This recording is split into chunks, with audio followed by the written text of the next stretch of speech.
బేసన్ వండుతున్నాము. దానికోసం కడాయిలో కొంచెం నూనె పోసి ఉల్లిగడ్డ, పచ్చిమిరపకాయలు, టమాటా వేసి ఇట్లా మంచిగా నూనెలో వేపుకోవాలి.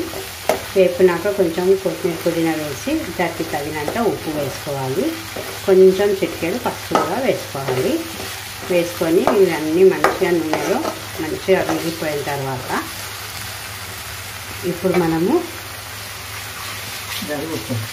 ఇట్లా బేసన్ కలిపి పెట్టేసుకోవాలి. మొత్తము వాటిలాగా ఇది ఇందులో కలుపుకోవాలి. చూపిస్తాను. మంచిగా అన్ని నూనెలో వేగిపోయినాయి కదా. ఇప్పుడు చూస్తున్నారు కదా, కొంచెం వాటర్ వేయాలి. కొంచెం వాటర్ వేయాలి మనకి సరిపోయేంత. ఈ వాటర్ కొంచెం మసులుతూ ఉంటే మనం కలిపి పెట్టుకున్న బేసన్ వేసుకోవాలి. ఒక్క సెకండ్లో మసులుతాయి వాటరు. మసులాక మనము బేసన్ వేసి మంచిగా మసులుతున్నాయి కదా. మన టమాటో, కొత్తిమీర, పుదీనా, ఉల్లిగడ్డ, పచ్చిమిరపకాయలు, వాటర్ అన్నీ బాగా మసులుతున్నాయి. ఇప్పుడు మనము కలిపి పెట్టుకున్న బేసన్ ఉంది కదా, అది పోసేసుకున్నాం.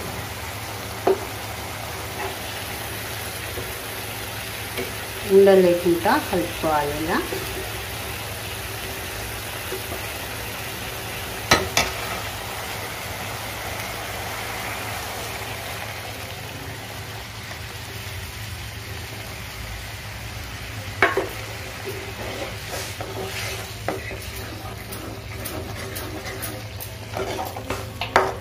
ఇది బ్యాచులర్స్ అయినా పిల్లలైనా ఎవరైనా ఈజీగా చేసుకోవచ్చు బేసన్.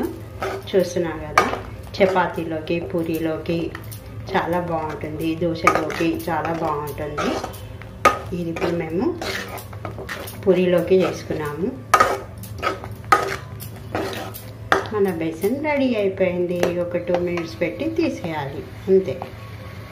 Thanks for watching. మా ఛానల్ని సబ్స్క్రైబ్ చేయండి, లైక్ చేయండి, షేర్ చేయండి.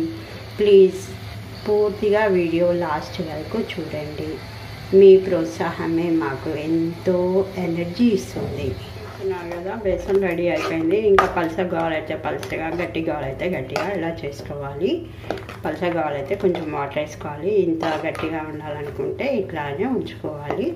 ఇంకా గట్టిగా కావాలైతే ఇంకో 2 నిమిషాలు పైన పెట్టుకోవాలి. ఓకేనా ఫ్రెండ్స్?